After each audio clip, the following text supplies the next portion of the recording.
Hello, I'm Cherise Tabak. I am the founder and owner of Agency, and I'd like to share a little story of why and how I founded this company. I didn't set out to become an expert in AI literacy or leadership embodiment.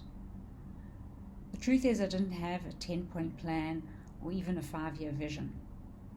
What I had was just a quiet sense of panic and a resume full of accomplishments that suddenly didn't seem to matter anymore. For most of my career, I knew who I was. I worked in advertising and marketing. I'd moved up the ladder, delivered for clients, built teams, even helped grow a company that got acquired. It definitely wasn't always glamorous, but it was solid. I made a name for myself. I made enough to live in New York City, which was my dream. And I felt like I was moving towards retirement at cruising altitude. Until I wasn't. Suddenly, after years of being in demand, in the room, in control, I was out. Out of work, out of sync, and increasingly out of options. I won't lie to you when I say that I applied to almost 400 jobs. Tailored the cover letters, tweaked the language, tried to package decades of experience into a tiny narrative with quantifiable outcome. Sometimes I got a polite rejection, usually just silence. And underneath the silence, a feeling of shame and doubt, that haunting suspicion that I'd done something wrong by being broad, by being curious and willing to explore. My career was never a straight line. It was an ecosystem. But the job market didn't seem interested in ecosystems. It wanted verticals, specialization, proof that I'd stayed in one lane and never looked out the window. The thing that no one tells you is how physically disorienting this kind of transition feels. The inertia, the fear, the way your body tenses when somebody says, just network more, as if resilience were a matter of willpower. As if the real issue were effort, not identity. I began to ask myself a different question. Not how do I get back to where I was, but who was I becoming? That question led me to explore embodiment work, more specifically leadership embodiment. I was done with performative confidence. I wanted real presence.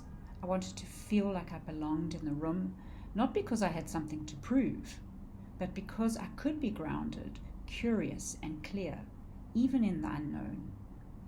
And then, almost in parallel, I found myself drawn to generative AI. Not because it was trendy, but because it terrified me. I knew that if I didn't understand it, I'd become obsolete. But as I started learning, something unexpected happened. I got inspired. Not by the tech itself, but by the potential, the creativity, the way it could amplify human thinking, not replace it. Still, the more I learned, the more I noticed something.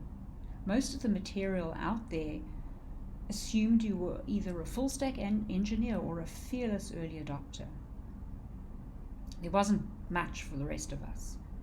The experienced professionals navigating uncertainty, reinvention, and frankly, a lot of emotional noise. So, I started building what I couldn't find. A way to learn about AI that was embodied, grounded, and emotionally intelligent. A space where people could feel safe, becoming curious again. Where literacy wasn't about mastering code, but about reclaiming agency. Because here's the truth. You don't need to be a technologist to understand AI. You just need to be human. You need a body that can sit with discomfort, a nervous system that doesn't go into freeze mode every time the future shifts. You need language, community, perspective. And yes, some technical fluency, but delivered in a way that connects to the whole of you, not just your LinkedIn headline. That's what I offer now, a bridge between fear and fluency, between leadership and learning, between what we've done and what's coming next. So if you're in that space, wondering what happened to the roadmap, quietly panicking at your own irrelevance, unsure how to even begin. I just want to say, you're not broken, you're becoming. And there's a way forward that doesn't require you to pretend, perform, or push past yourself. Just start by getting curious. Your body will catch up. And the future? It might just become something you want to be part of again. So I hope you'll join me on this exciting journey of rediscovering who you are and what you're passionate about.